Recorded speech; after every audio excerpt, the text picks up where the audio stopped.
বন্ধুরা, আমি এখন আছি গাজীপুর ন্যাশনাল পার্কে। ঢাকা শহর থেকে যে কয়েকটি জেলা অতি নিকটে, তার মধ্যে গাজীপুর জেলা অন্যতম। এই গাজীপুর জেলাতেই ভাওয়াল ন্যাশনাল পার্ক অবস্থিত।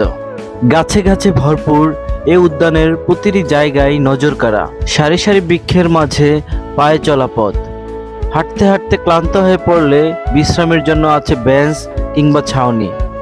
বনের মাঝে কোথাও কোথাও চোখ পড়বে ধান ক্ষেত, কোথাও আবার পুকুর কিংবা ছোট আকারের লেক। একসময় ভাওয়াল উদ্যানে পাওয়া যেত ব্ল্যাক প্যান্থার, চিতাবাঘ, ময়ূর, হাতি। এসব এখন ইতিহাস। ক্রমাগত বন উজাড়ের ফলে দিনে দিনে এর পরিধি কমে আসায় এ বন থেকে বিলুপ্ত হয়েছে নানান বন্যপ্রাণী। তবে বাংলাদেশ সরকার এই বনকে সংরক্ষণের উদ্যোগ নেয় স্বাধীনতা পরবর্তী সময়ে। পৃথিবীর অন্যান্য জাতীয় উদ্যানের আদলে 5022 হেক্টর জমিতে 1973 সালে এই উদ্যান সরকারিভাবে গড়ে তোলা হয়। ভাওয়াল জাতীয় উদ্যানের মূল উদ্ভিদ হলো শাল।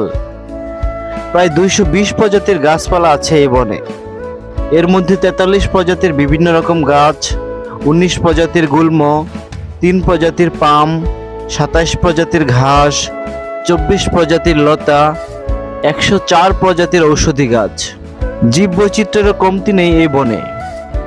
প্রায় 13 প্রজাতির স্তন্যপায়ী প্রাণী, 9 প্রজাতির সরীসৃপ, 5 প্রজাতির পাখি ও 5 প্রজাতির উভচর প্রাণীও আছে এই বনে।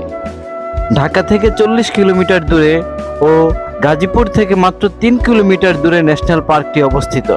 ঢাকার গুলিস্তান থেকে প্রভাতী বনশ্রী পরিবহন এবং ময়মনসিংহগামী যে কোনো বাসে চড়ে ভাওয়াল জাতীয় উদ্যানে আপনি যেতে পারবেন। ভাওয়াল জাতীয় উদ্যানের প্রবেশ মূল্য জনপ্রতি 6 টাকা। প্রাইভেট কার কিংবা মাইক্রোবাস নিয়ে প্রবেশ করতে লাগবে 30 টাকা, আর মিনি বাসের প্রবেশ মূল্য 50 টাকা।